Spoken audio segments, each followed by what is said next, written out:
The phone rang at 2:47 a.m., jolting me from a deep sleep. I fumbled for it in the darkness, my heart already racing the way it does when you know something's wrong before you even answer. "Emma? Thank God you picked up." My sister Madison's voice was breathless, panicked. I sat up in bed, instantly alert. "Maddie, what's wrong? Are you okay?" I'm pregnant, Em, and Jake left me. He just packed his bags and walked out 3 hours ago." My stomach dropped. Madison had been dating Jake for 2 years, living in his apartment downtown. They'd seemed happy, or at least stable. "Oh, honey, I'm so sorry. What happened?" He said he wasn't ready to be a father. Said we never talked about kids and he felt trapped. Her voice cracked. "Emma, I have nowhere to go. His name was on the lease. He gave me until Friday to find somewhere else." I rubbed my eyes, my mind racing.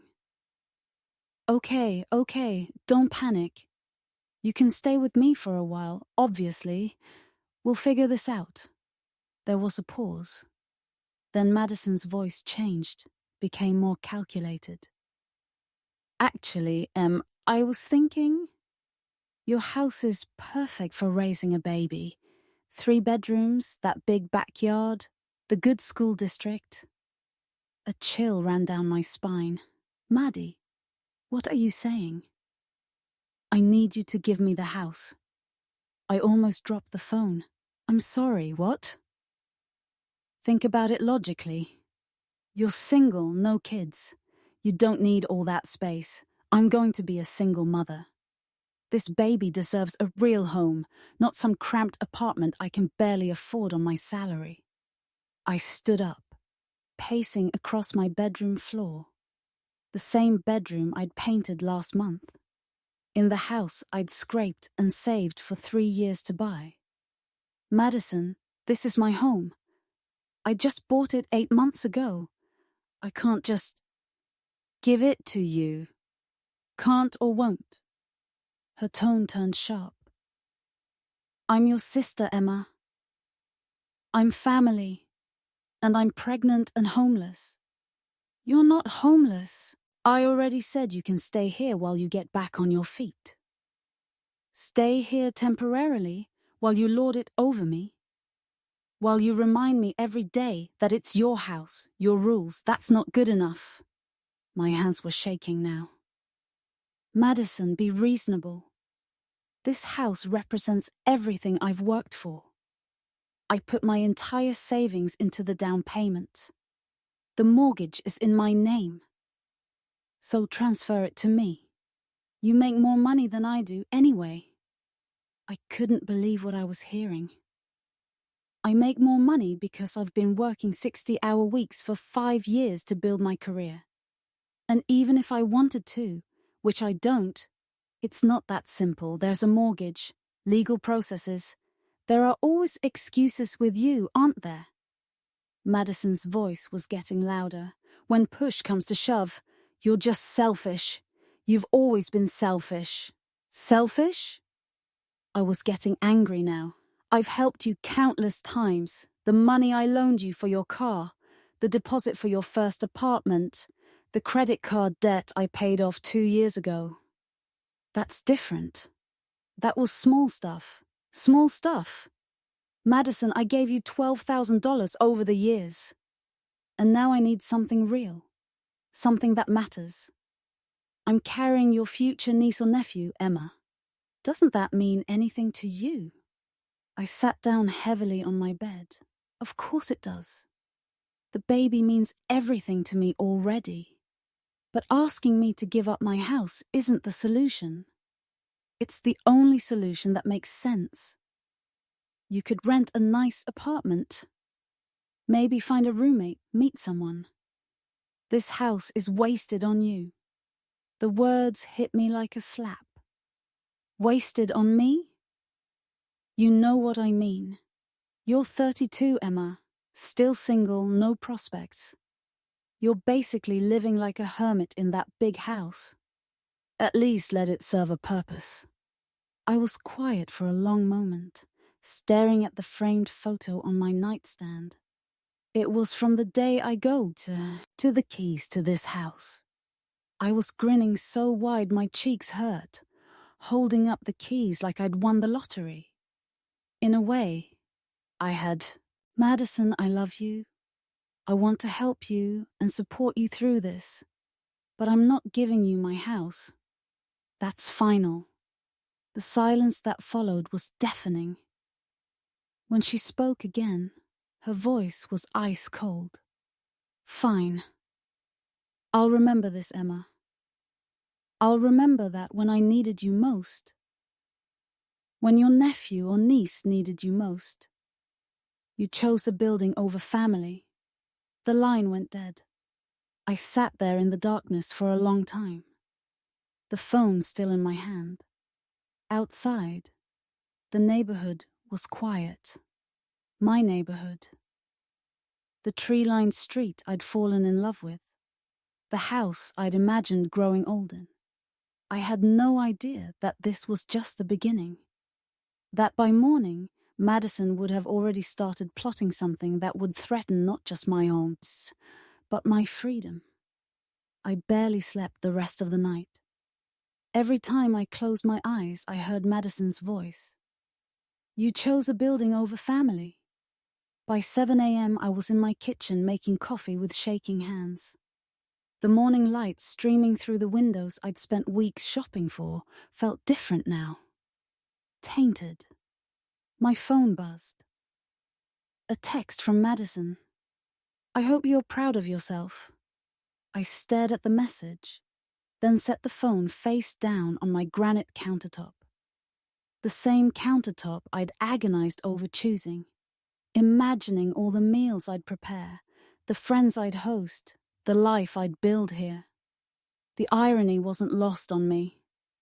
I'd bought this house partly because I was tired of being at the mercy of landlords, tired of never having a place that was truly mine. And now my own sister was trying to take that security away. Another text. Mom called. I told her everything. My stomach lurched. I could already imagine how Madison had spun this. She'd always been the dramatic one, the victim in every story. Growing up, she could cry on command and somehow make our parents believe that I was the aggressor in every sibling squabble. The phone rang. Mom. Emma Louise. What is this I'm hearing about you refusing to help your pregnant sister? I closed my eyes. Good morning, Mom. How much did Madison tell you? She told me enough. She's homeless and pregnant, and you have that big house all to yourself. She's not homeless, Mom. Jake's place wasn't permanent anyway, and I already told her she could stay with me.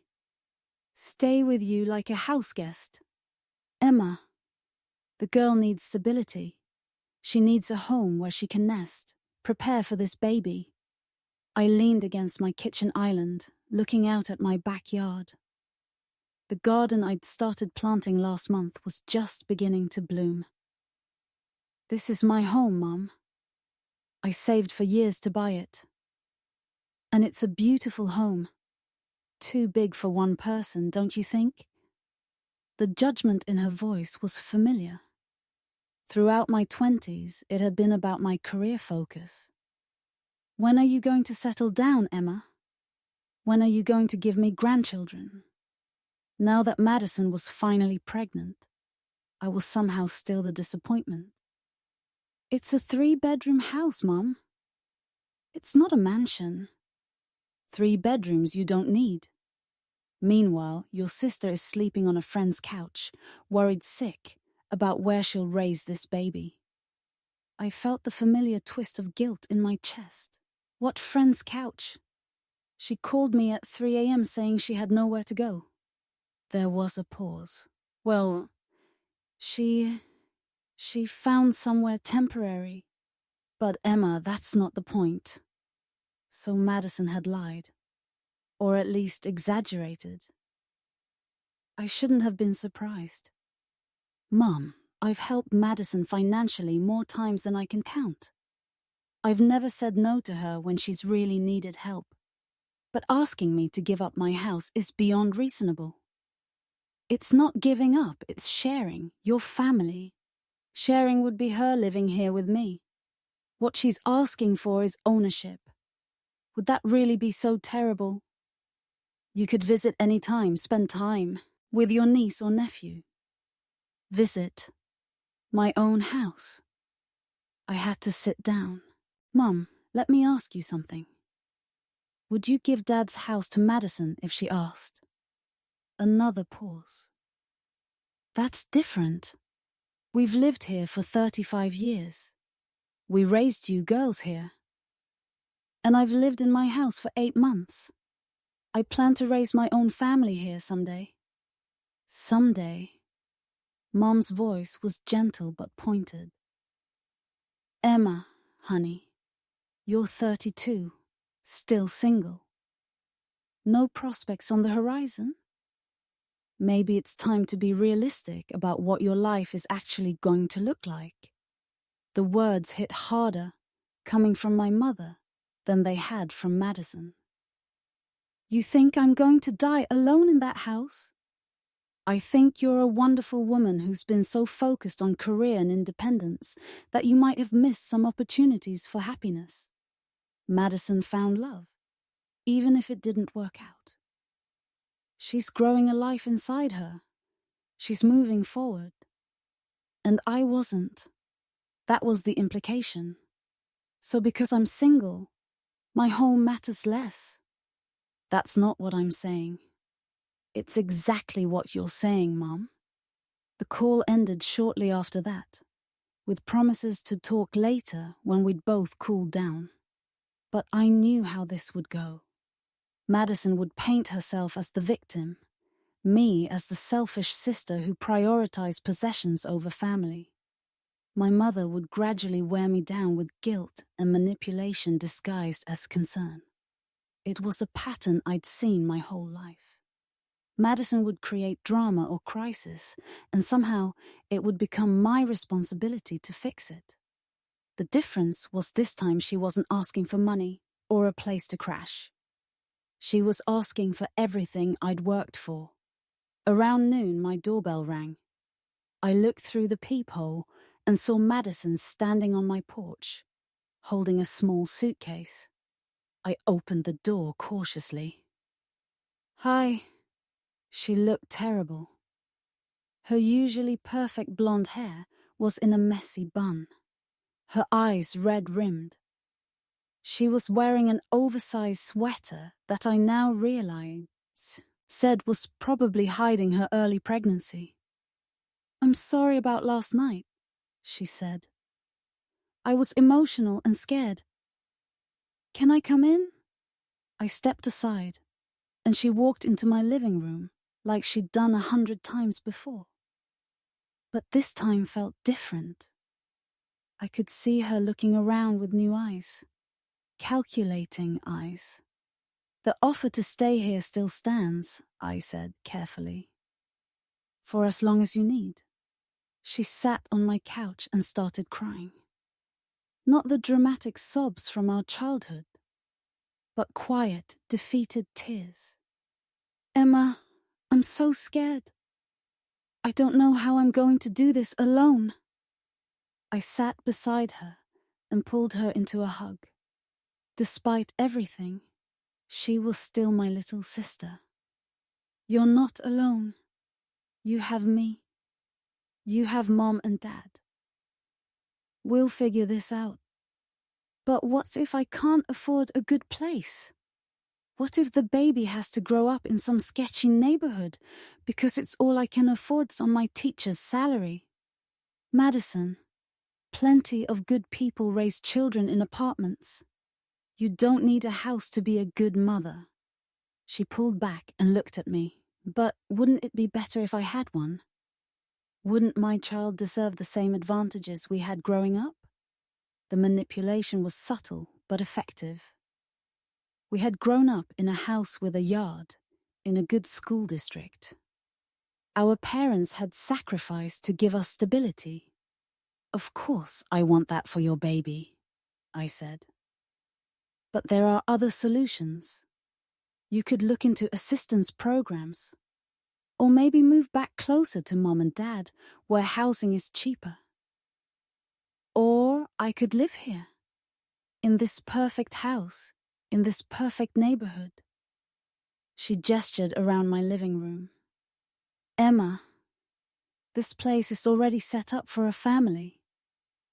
The extra bedrooms, the fenced yard. It's like it's waiting for children's laughter. I felt a chill. Madison, we talked about this. No, you talked. You decided. Without really considering what's best for everyone involved. She sighed, stood up, and walked to my window, looking out at the yard. I've been thinking about what Mom said. You talked to Mom. She thinks you're being unreasonable too. She said maybe you need some time to think about what family really means. The guilt trip was in full swing now. But there was something else in Madison's voice. A confidence that hadn't been there the night before. What aren't you telling me? I asked. She turned around, and for just a moment, I saw something calculating in her expression. Then it was gone, replaced by the sad, desperate look from before. Nothing. I'm hoping you'll change your mind, for the baby's sake.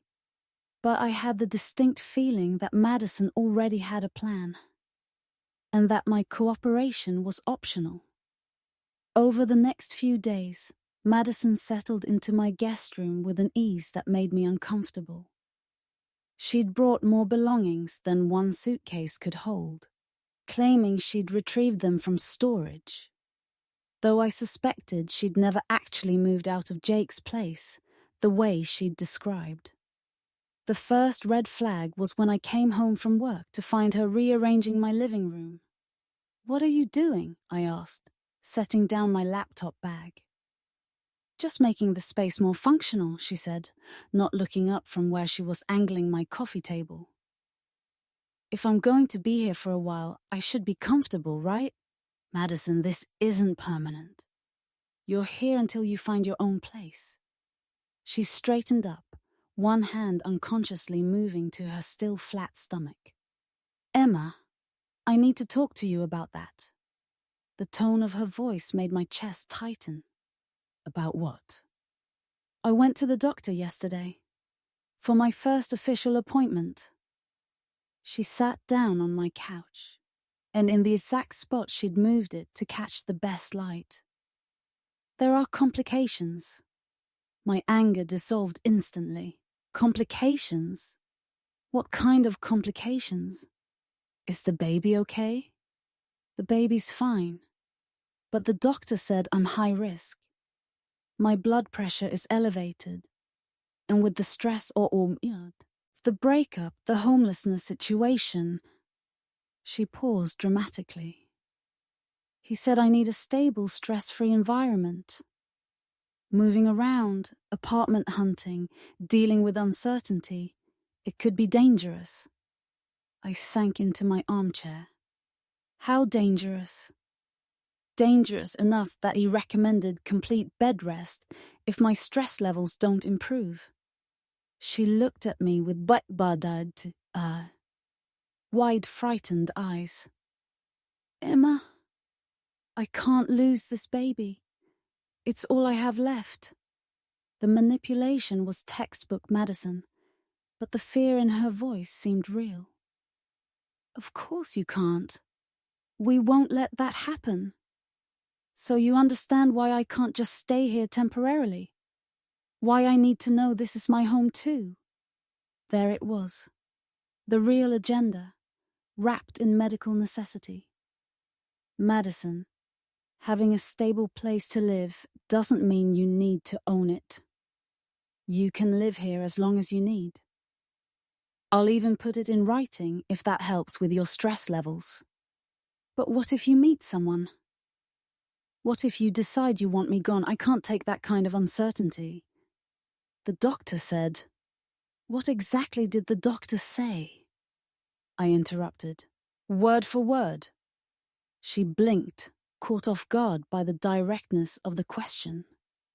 He said that stress could complicate the pregnancy, that I should avoid major life changes and uncertainty.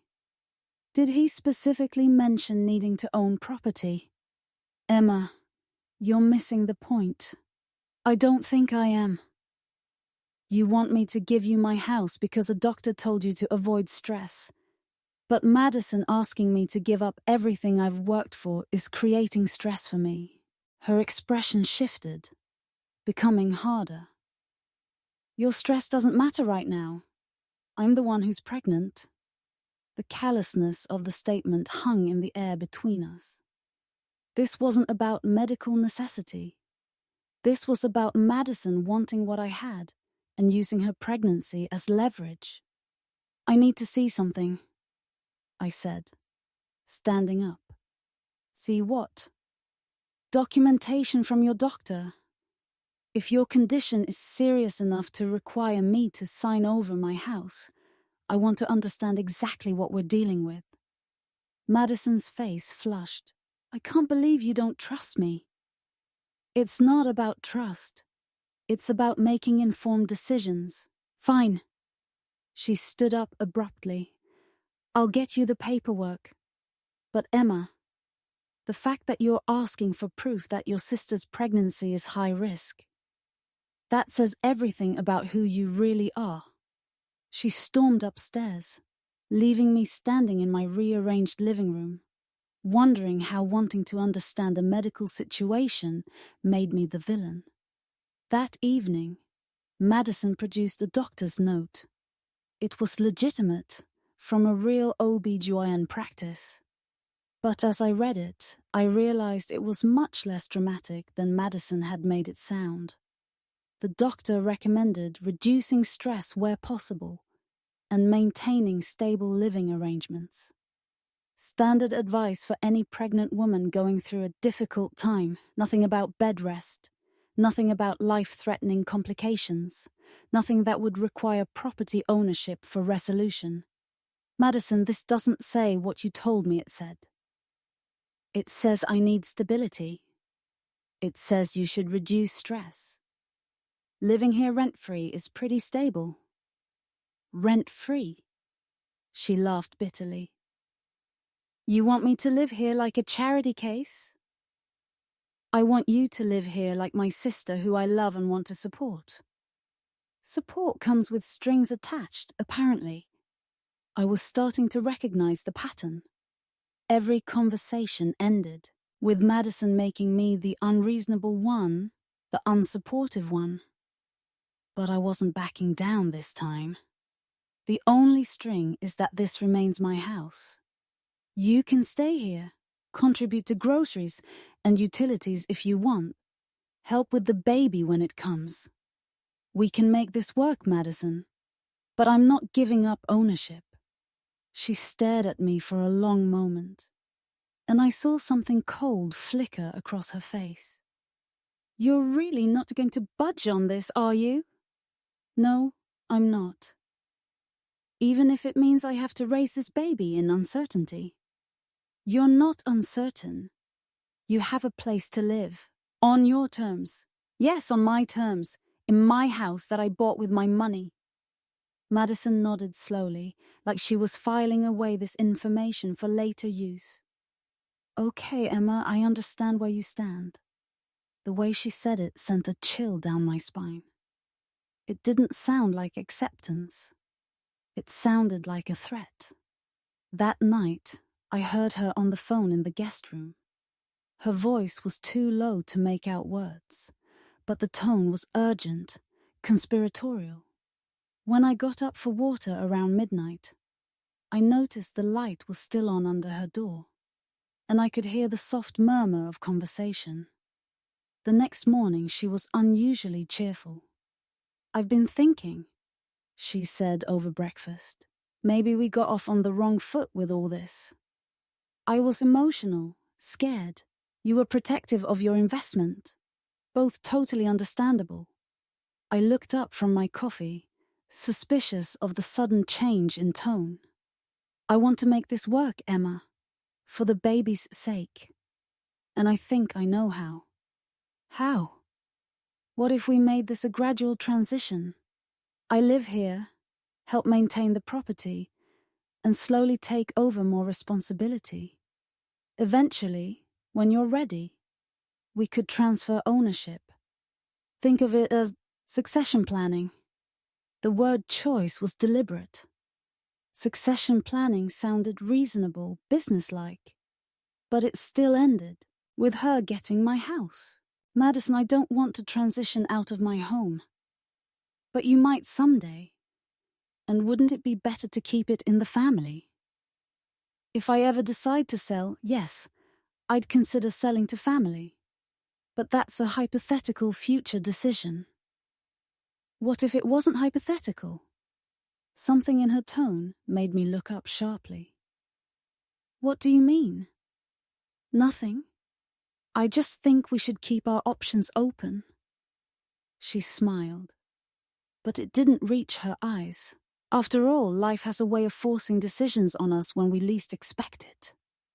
I had no idea how prophetic those words would turn out to be, or that by the end of the week, Madison would force a decision that could destroy my life. The next few days passed in an uneasy truce. Madison seemed to accept that I wouldn't simply hand over the house, and I tried to focus on being supportive in other ways. I drove her to a prenatal appointment, helped her research cribs and baby gear, even started clearing out my home office to potentially convert it to a nursery. But there were signs that something were brewing beneath the surface. Madison had always been social, but suddenly she was having hushed phone conversations at all hours. When I asked who she was talking to so much, she'd say, "Just friends" or "pregnancy support groups," with a dismissive wave. She also started asking strange questions. "Emma, do you have any documentation about your mental health history?" I looked up from my laptop where I'd been working on a presentation. "What kind of question is that?" "I'm just curious, like, have you ever been prescribed antidepressants, anxiety medication, been to therapy?" "Why would you need to know that?" "No reason. I was reading about how stress affects families, especially during major life changes. I want to make sure we're both handling this situation in healthy ways." It felt like she was fishing for information, but I couldn't imagine why. "I've been to therapy, yes. Most people have at some point. It's called taking care of your mental health." "Right, of course." She smiled brightly. "What about anger issues? Have you ever had problems with your temper?" I stared at her. "Madison, what is this about?" "Nothing specific. I'm just trying to understand family dynamics better. You know, for the baby." The baby. Everything came back to the baby now. It was becoming her universal excuse and justification. Another red flag was her sudden interest in my work schedule. "What time do you usually get home?" she asked over dinner. "You know what time I get home? You've been here a week. But is it always the same time? Or does it vary?" "It varies." "Why?" "Just trying to plan my day. Figure out when I'll have the house to myself versus when we'll be here together." Something about the way she said the house instead of your house made my skin crawl. Then there was the morning I found her going through my mail. "Madison, what are you doing?" She looked up from where she sat at my kitchen table, surrounded by opened envelopes. Oh, I was just organizing things for you. You have so much paperwork scattered around. That's my personal mail. I know. I was trying to help. Look, you have a past due notice from your credit card company. I grabbed the letter from her hand. It wasn't past due. It was the monthly statement, clearly marked as such. This isn't past due. It's a regular statement. Oh. She didn't look embarrassed. Well, it looked official. I thought you might have missed it. But I could see other opened mail spread across the table. Bank statements, insurance documents, even a letter from my mortgage company about my escrow account. Nothing urgent. Nothing that should have concerned her. Madison, you can't go through my personal documents. I'm sorry. I thought I was helping. But she didn't look sorry. She looked like she'd been caught doing something she'd planned to do anyway. That afternoon I came home early to find Madison on the phone in my living room, speaking in low, urgent tones. No, she's definitely not going to cooperate voluntarily, she was saying. We need to move to phase 2. I stood in my doorway, listening. I know it seems extreme, but you said it would work, and I trust you. A pause. Yes, I have everything we discussed. The photos, the documentation, all of it. Photos? What photos? The timeline is tight, but I think Friday would be perfect. She usually works late on Fridays, comes home around 7. That gives us the window we need. I felt ice form in my stomach. Madison was planning something for Friday. Something that required me to be at work. Something that involved photos and documentation I knew nothing about. I backed away from the door and made noise coming in again. Keys jingling, calling out, "I'm home!" Madison appeared in the living room doorway, phone nowhere to be seen. "Hey, you're home early. Slow day at work? Who are you talking to?" "My friend Sarah. From my teacher training program. She's been so supportive through all this." Another lie. Madison had never mentioned a Sarah before, and I'd met most of her friends from the program. That's nice. What's happening Friday? I watched her face carefully. There was the slightest flicker of surprise before she recovered. Friday? Nothing special? Why? I thought I heard you mention Friday. Oh, we were just talking about meeting up for lunch this weekend. You know how conversations ramble. But I knew Madison was lying. The conversation I'd overheard was specific, strategic, and it was about me. That night, I did something I'd never done before. I put a small piece of tape over my bedroom doorframe, positioned so it would break if someone opened the door while I was gone. I did the same with my home office door and the closet where I kept important documents. The next morning, the tape on my office door was broken. I checked my files. Everything was there, but I could tell someone had been through them. My tax returns were in a slightly different order. My mortgage paperwork had been moved. Even my college transcripts. Why would anyone need those? I was starting to feel like a prisoner in my own home, constantly watching, constantly wondering what Madison was really up to. Friday morning she was unusually bright and chatty. "Big day at work today?" she asked over breakfast. "Just the usual. Probably be home around 7. Perfect. I mean, that's nice. Gives me time to rest. The fatigue has been really hitting me lately. But she didn't look tired. She looked energized, like she was anticipating something. "Madison, is everything okay? You seem different." Different how? I don't know, like you're excited about something. She smiled, and for a moment, it was the genuine smile I remembered from our childhood. I'm just feeling more hopeful about the future. Like things are going to work out the way they're supposed to. As I drove to work that morning, Madison's words echoed in my head. Things are going to work out the way they're supposed to. Not the way we planned them. Not the way we hoped. The way they were supposed to. Like it was predetermined. Like it was already decided. I had no idea that by the time I came home that evening, my entire life would be turned upside down. And that Madison's plan, whatever it was already in motion. I couldn't concentrate at work that Friday. Madison's phone conversation kept replaying in my head. The timeline is tight, but I think Friday would be perfect. Around 3 p.m., I made a decision that probably saved my life. I called in a family emergency and left work early. If Madison was planning something that required me to be gone until 7, I wanted to catch her in the act. I parked 2 blocks away and walked back to my house, approaching from the side yard where I could see through the kitchen window without being spotted from the front door.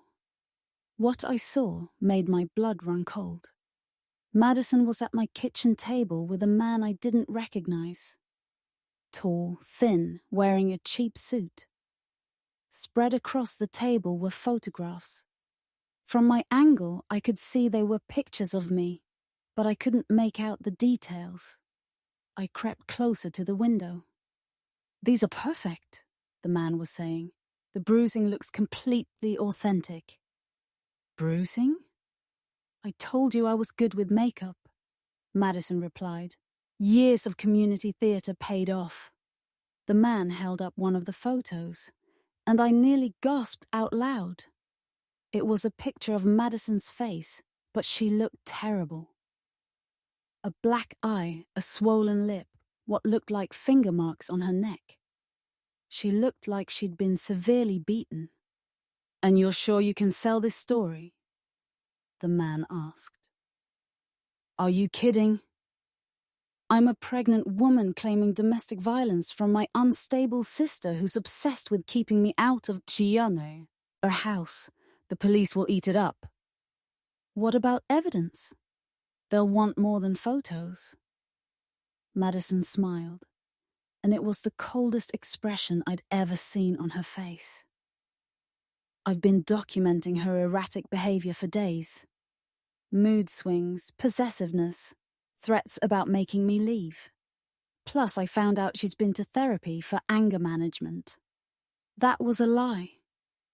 I'd been to therapy for anxiety after a stressful period at work 2 years ago, but I realized Madison had been systematically gathering information to twist into whatever narrative she was building.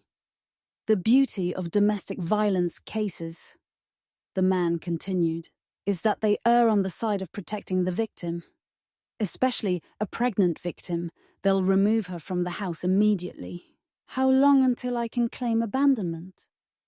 In this state, if she doesn't return to the property for 30 days, and you can show you've been maintaining it, you can file for adverse possession, especially if there are extenuating circumstances. Like being afraid for my safety. Exactly. You'll need to document everything. Keep receipts for utilities, maintenance, any expenses related to the property. Make it look like you've taken over as the responsible party. I felt sick. This wasn't just about getting me arrested. This was about stealing my house. "What about the mortgage?" Madison asked. "That's trickier, but not impossible.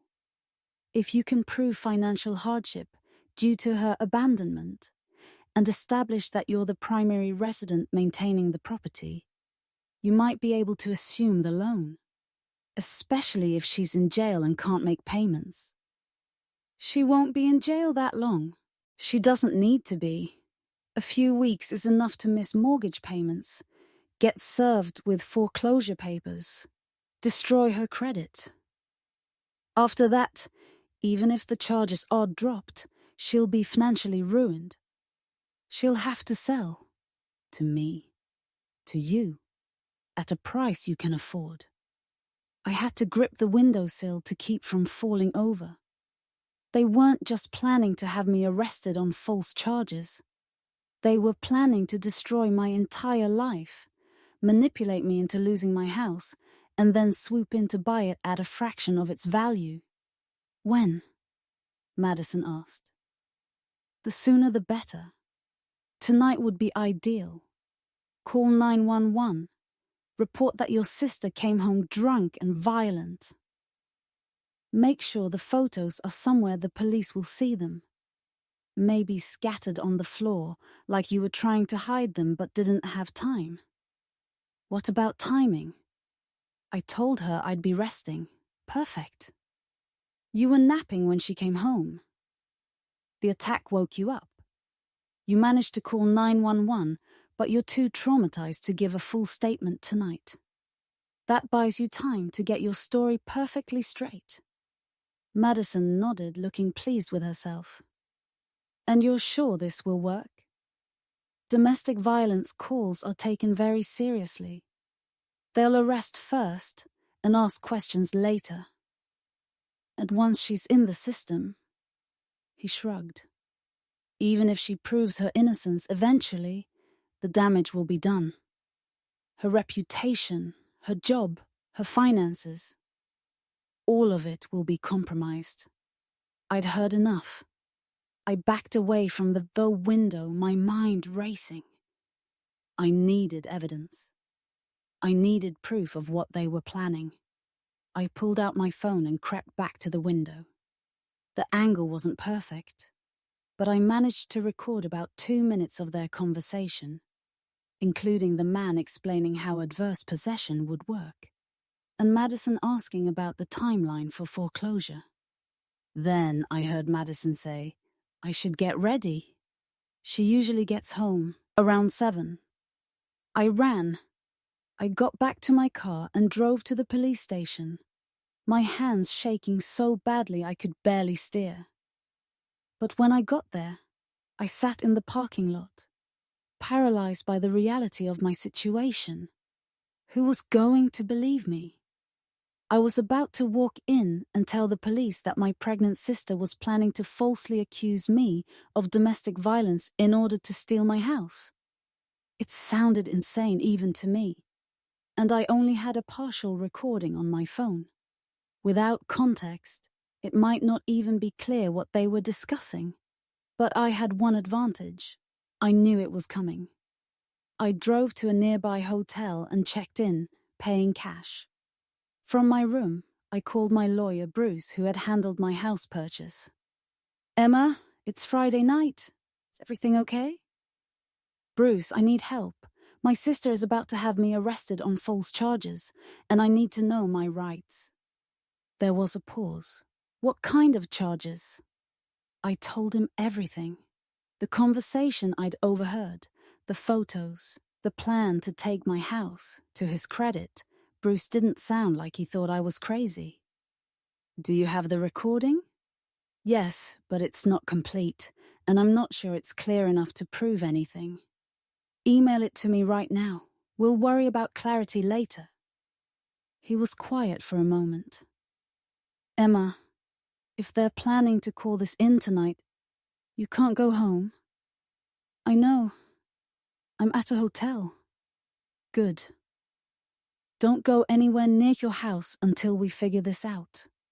Don't even drive past it. If she calls in a report and you're anywhere in the vicinity, it will look like you're stalking or trying to intimidate her. What about my things? My work clothes? My medication? Nothing is worth risking arrest. We'll deal with your belongings later. After I sent him the recording, I sat in my anonymous hotel room and tried to process what was happening. My sister, the little girl I'd taught to ride a bike, whose hair I'd braided for school pictures, who I'd helped through heartbreaks and celebrated achievements with, was trying to destroy my life. And she was doing it with the cold calculation of someone who had planned every detail. Around 9 p.m, my retrieve continue edit. Around 9 p.m, my phone started buzzing with notifications. Text messages, missed calls, voicemails. I was afraid to look, but I had to know what was happening. The first text was from my mother. "Emma, what have you done? Madison is in the hospital." My stomach dropped. Hospital? More texts followed. "The police are looking for you."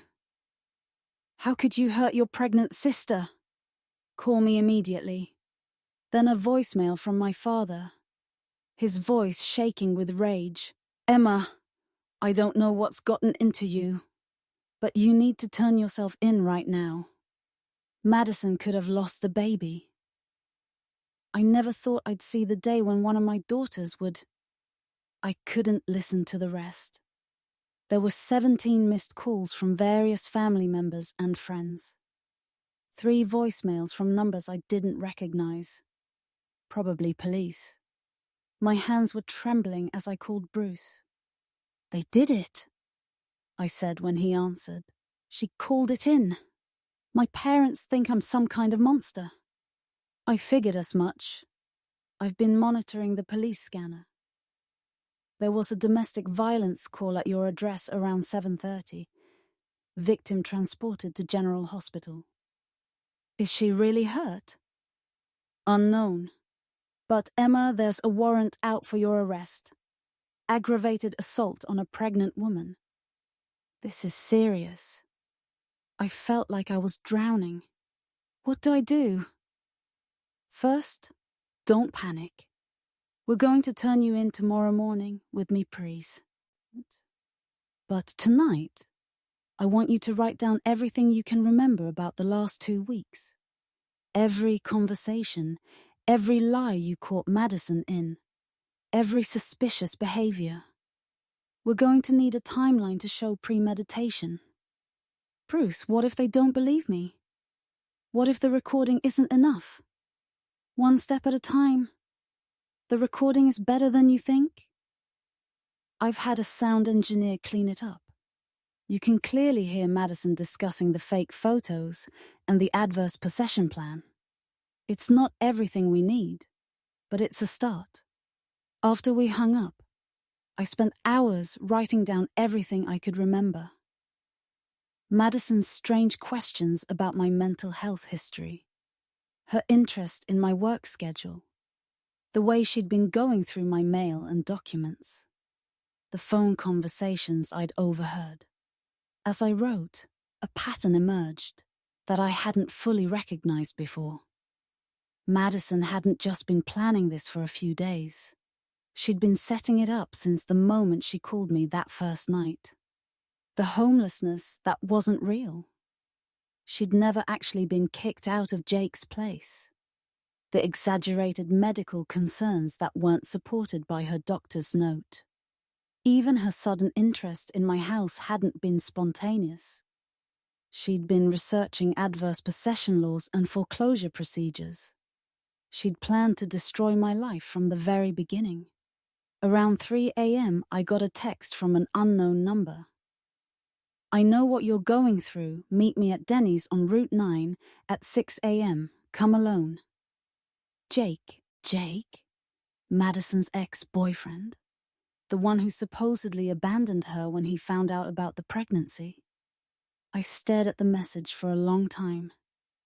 It could be a trap.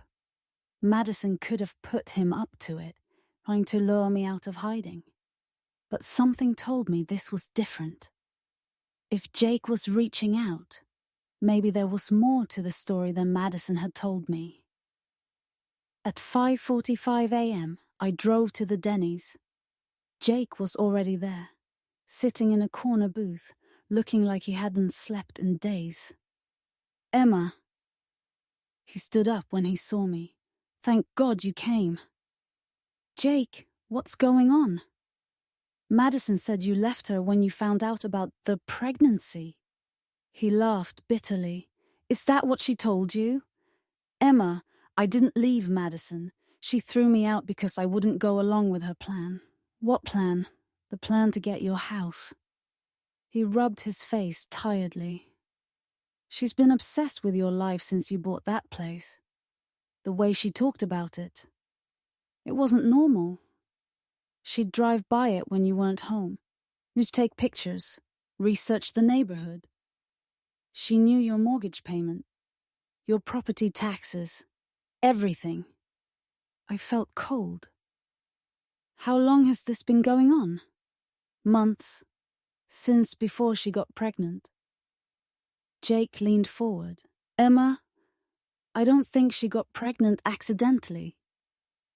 I think she planned that too. What do you mean? She stopped taking her birth control without telling me. When I found the pills hidden in her purse and confronted her, she said it was time we moved to the next phase of the plan.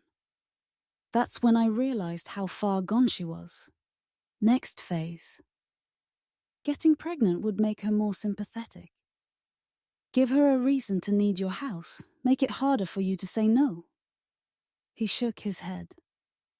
When I told her I wouldn't be part of whatever she was planning, she said fine. She'd do it without me. That's when she kicked me out and started telling people I'd abandoned her. The pieces were falling into place with horrifying clarity. Jake, she called the police last night. She's accusing me of assault. I figured something like that was coming. She's been practicing her victim act for weeks. That's why I reached out. I couldn't let her destroy you without at least warning you what you're up against. Will you testify? Tell the police what you just told me? He hesitated. Emma, I want to help, but she's carrying my child. Even if I hate what she's doing, that baby is innocent in all this. The baby will be better off if Madison gets the help she needs instead of succeeding with this plan. Jake stared into his coffee for a long moment. Then he nodded. You're right. This isn't just about you anymore. If she's capable of this level of manipulation, what kind of mother is she going to be? We spent the next hour going over everything Jake knew about Madison's plan. It was even more elaborate than I'd realized. She'd been researching me for months, gathering information, identifying vulnerabilities. The pregnancy was just one element of a comprehensive strategy to take over my life. At 8 a.m., Jake and I met Bruce at the police station. It was time to turn myself in and start fighting back. But as we walked up the steps, I couldn't shake the feeling that Madison was still 2 steps ahead of us. That even now, sitting in a hospital bed playing the victim, she was planning her next move. Because the recording and Jake's testimony proved she was a manipulator. But they didn't prove I hadn't assaulted her. And until I could prove that, I was exactly where Madison wanted me. Trapped, desperate, and fighting for my freedom instead of protecting my home. The police station felt like a different world. Cold fluorescent lights, the smell of disinfectant and stale coffee, the constant hum of activity as officers processed the debris of other people's worst days.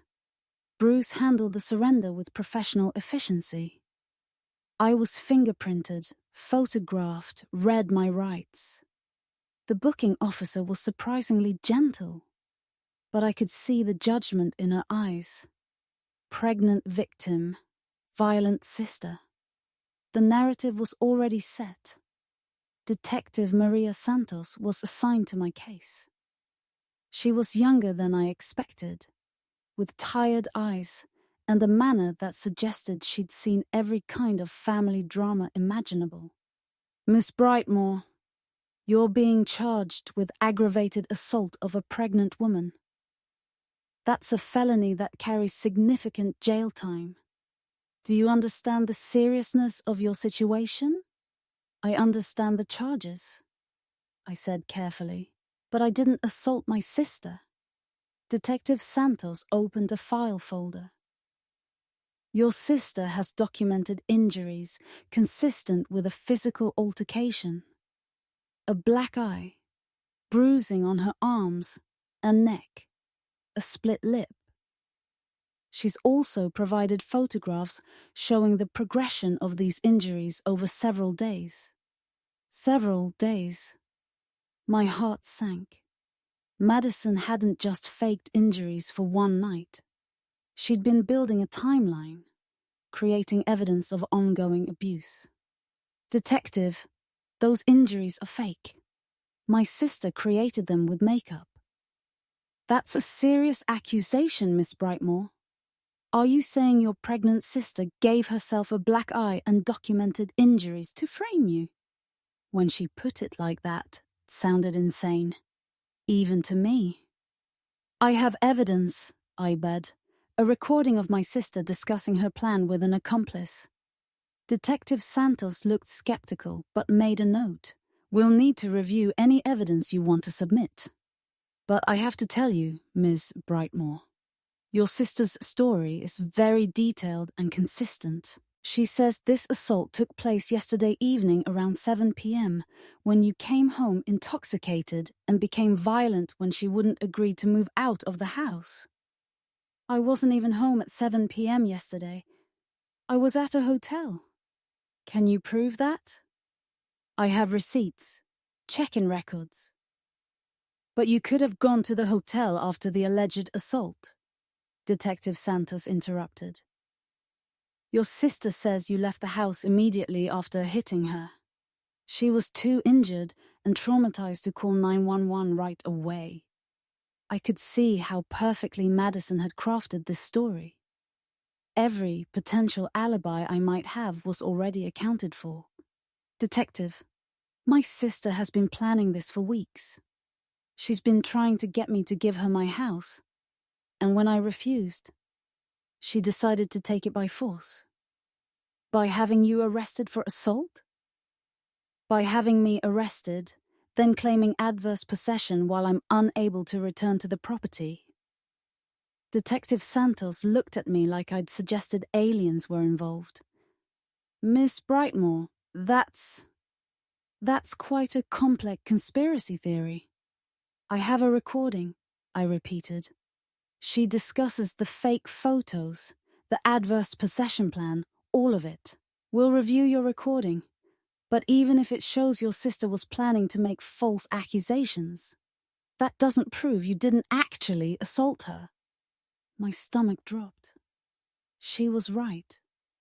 The recording proved Madison was manipulative and calculating, but it didn't prove I was innocent of assault. Bruce leaned forward. Detective Santos, we'd like to request that the alleged victim submit to a medical examination to verify the authenticity of her injuries.